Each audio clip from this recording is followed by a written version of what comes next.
be the slickest talker in the world, but you won't be able to fool Deb Clark very long. When she asks about your background, what are you going to tell her? That you never went to Harvard? That your old man was a two-bit thief who taught you how to roll a drunk when you were 10? Or are you going to tell her that you never made an honest living? Larceny was a 1948 crime film directed by George Sherman, and it starred John Payne, Joan Caulfield, Dan Duryea, and Shelley Winters. The story is about a group of con men who try to exploit a very sweet war widow. But can the hero of this story do this, knowing how wrong his actions are? Well, I enjoyed this one, and I thought it had some good performances and a clever story with some interesting twists and turns. Plus, I always enjoy seeing John Payne as the tough guy, as well as Dan Duryea as the creepy criminal, and this one was pretty good. Let me give a summary of the film, spoiler-free, and then I'll offer some closing thoughts. Well, the film opens up in Miami Beach with two of my favorite actors of this old era, John Payne as the character Rick, and Dan Duryea as Silky Randall. Silky Randall. Sounds like a shampoo model. Well, anyhow, they're meeting with this wealthy old guy, Walter Vanderline, who's played by actor Nicholas Joy, to try to scam him with their latest racket, but he's on to them, and he orders them to get out. They've been busted. Now, this doesn't deter them too much, so they regroup at their home with the other guys that are part of their organization, and they plan another scheme. Now, Silky has another idea of bilking this poor, rich war widow who lives in California, with Rick doing all the work, pretending to have been a close friend with her deceased war hero husband. That's pretty low, but he goes along with this. Now, we also see some friction between Rick and Silky, in that Silky's girlfriend, Tori, played here by lovely actress Shelley Winters, she seems to be interested in Rick. But he, however, he's disinterested in her advances. He tries to be respectful to his friend Silky and is not going to try and take his girl away. And basically, he wants to do this job as his final job, and then he wants out of this crime organization. So Rick heads to Mission City, California. He checks into a boarding house, and he lets the manager know that he was close friends with the local war hero Jim Clark. Now, the manager here was played by Percy Helton. I've seen him in, you guessed it, Petticoat Junction before. Sounds kind of like Winnie the Pooh, doesn't he? I'm Charlie Jordan, secretary of the YAA. I'm glad to know you, Mr. Jordan. Oh, none of the Mr. stuff around here. And no last names either. I'm just plain Charlie to all my boys. Okay, Charlie.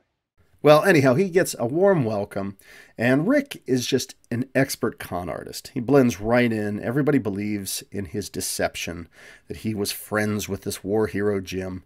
And I think it's really great how John Payne plays this role. He's very quiet, almost annoyed with his appearance. You know, he always looks like he's gritting his teeth the whole time. Well, anyhow, Charlie, this character that manages the place, asks that he will speak to the boys at this boarding house, and Rick agrees. And later that night, he gives this very ironic message about the importance of honesty. That's great. Now, during his message, the character Deborah Clark comes in to listen. She's played here by actress Joan Caulfield, and she listens attentively, and turns out that she is Jim's war widow. Now, Rick meets with her, continues his deception with the straight face, and they go driving together to talk. Now, she doesn't remember Jim ever mentioning this guy Rick, but sneaky Rick, he just keeps playing along, and boy, he lays it on thick, making up this big fabrication of Jim's final words before going to his death and so on. And, you know, this poor woman, Deb, just believes all of it. Now, the scheme here that Rick is trying to plant is that Deb should go ahead and build a war memorial youth building to honor Jim. And this is part of their scheme to rip her off. And Deb loves this idea and wants to do it. Now, back at his room at the boarding house, Rick is visited by the character Max, actor Richard Rober. I've seen him in some other films like Backfire with Edmund O'Brien. And now Rick is annoyed that his cover might be blown with this guy showing up. But it turns out that he is only there because Silky has sent him. He's concerned because his girlfriend Tori never arrived in Havana where he had sent her. So he's very suspicious of Rick, and he sent Max to check on him. But obviously, Rick's staying at a boarding house in the 1940s. It's a pretty safe bet that she isn't there.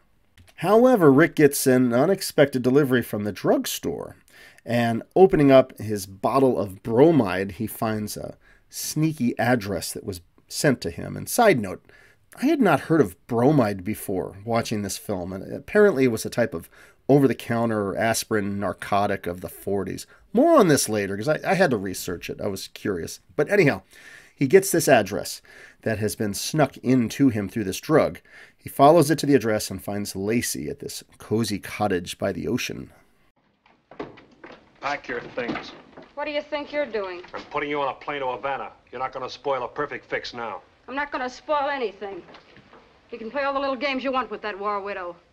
She's business, I'm pleasure. Your kind of pleasure comes too high. Now put this on and shut up. So Lacey is very persistent. She is just crazy about John Payne.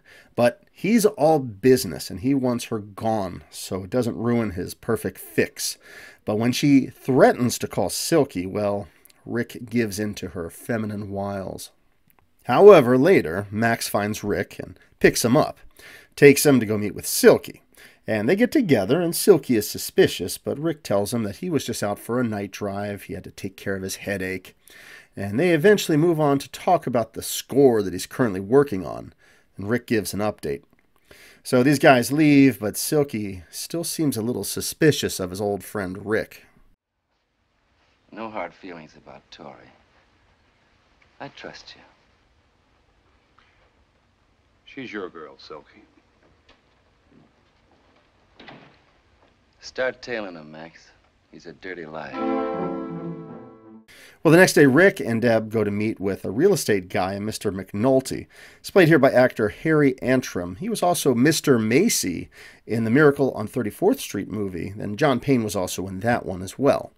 So their characters discuss the war and someone named Fisheye that Rick tries to bluff about knowing. But when he finds out that he wasn't there at the same time with Rick, he does some expert-level backpedaling about how he had read the other guy's mail and so on, and he's really good at this grifting stuff. It's kind of creepy, actually. Well, he goes to get some water, and he talks with the receptionist, who's played by gorgeous actress Dorothy Hart, who seems interested in him. And what is the deal with John Payne meeting all of these beautiful women who seem to be interested in him? But anyhow, her character will be important a little bit later in the film. So John and Deb, they come across a very nice looking place for a reasonable price of $100,000. Oh, it really isn't out of line when you consider the place has a swimming pool, stables, tennis court. Yeah, well, Rick and Deb walk around some more. He tells her about his plans for it, and while she listens, the romantic music is swelling. But what is going to happen? This guy is just bad news. How can he keep doing this to her? Well, he asks her out on a date, and she gets herself looking all gorgeous, and they go. Now, he's still a mystery to her. He won't give a lot of background, but he stays in character. And it's a New Year's Eve party. They kiss to celebrate the new year. But Rick looks up to see Silky and Max watching him. So the next day he goes to this cafe, and he's talking to the lovely waitress there, played by actress Patricia Alphen. And, come on, what's the deal with all these lovely women just being so drawn to this guy? But anyhow, Tori shows up, and she's bothered that Rick did not stop by to visit her for New Year's Eve, and she was all by herself. Now, he wants her gone out of the picture, telling her that he's just working on this job and he wants to be left alone. He's really bothered by her, but women just can't resist him, I guess. So she softens a little and asks, what can I do to help? And Rick needs a medal engraved that he's going to give to Deb as a gift as part of his scheme. But he'll stop by the next day for dinner to pick it up. Rick, you cad. Well, from there, Rick is back into his grift, and he's taking Deb all around to these various date activities like watching the Glendale parades, woohoo, and watching 1940s era football. And then we cut to this fundraiser event. Now, they're bidding on a football from the Rose Bowl, and Rick bids for it. Then, once he wins it, he donates it to the kids to play with. Oh, what a swell guy. And now they go dancing, but suddenly we see in the crowd there the character Walter Vanderline. Remember him? He was the old guy at the very beginning of the film that he was getting ripped off by Rick and Silky. Uh-oh. Well, Rick spots him first, and he makes a swift move to basically get Deb outside. Phew! And outside, while talking, Deb drops this impulsive idea that she wants to build the youth center herself instead of buying one. And Rick thinks that's a bad idea, obviously. But she's set, so Rick tells her his plans to leave town. And she's sad about that, hoping that he will stay to help with the planning. Now, Rick meets back with Silky again, gives him an update on what has happened. Now, Silky really tears into Rick about how he's fallen for Deb and how once she finds out who he really is and how he doesn't have any potential or any future, it's going to be all over for him and he'll have nothing. It won't work, Rick. In 6 months, you'll be back begging for a handout.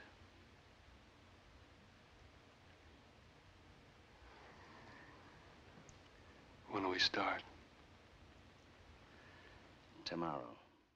Now Rick seems to come to his senses and understands and seems resolved to see this scam through.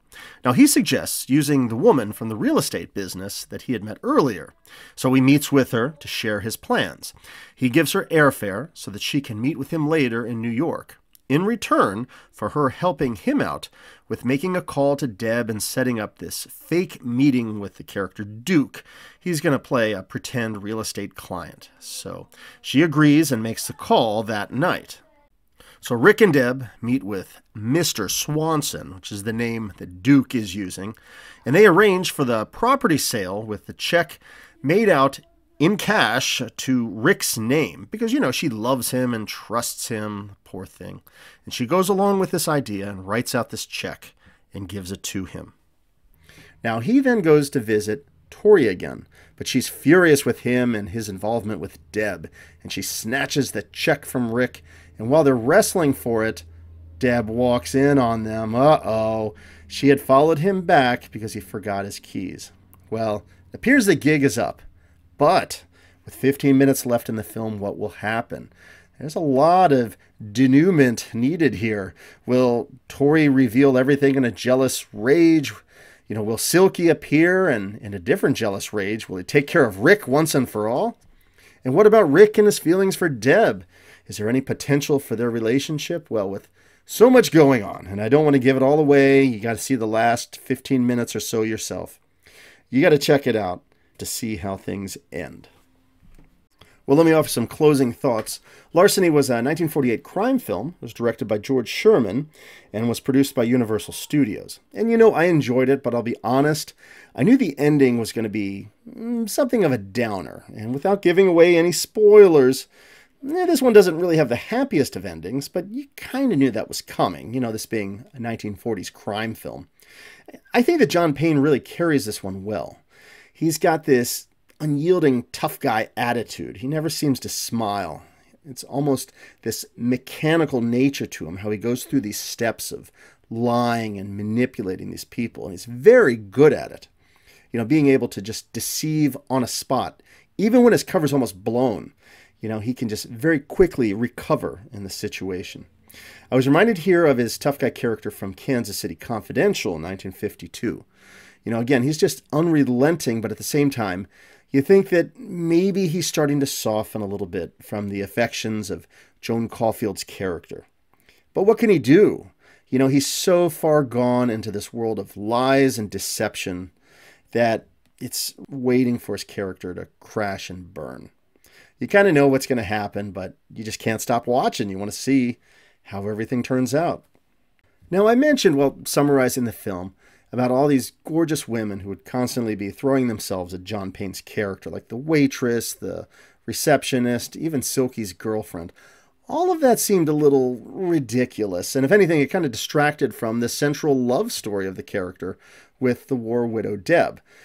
I mean, one minute he's at a dance with her, and then the next he's off with Tori at her cabin.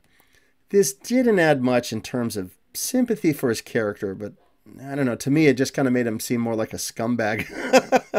But he's a smooth criminal of the 1940s, so hey, that's just how he is, I guess. Now, speaking of the character Deb, I really liked Joan Caulfield here. She's a lovely actress, and you'd sympathize with her character's plight. She has lost her war hero husband, and she's trying to open up to a new relationship again.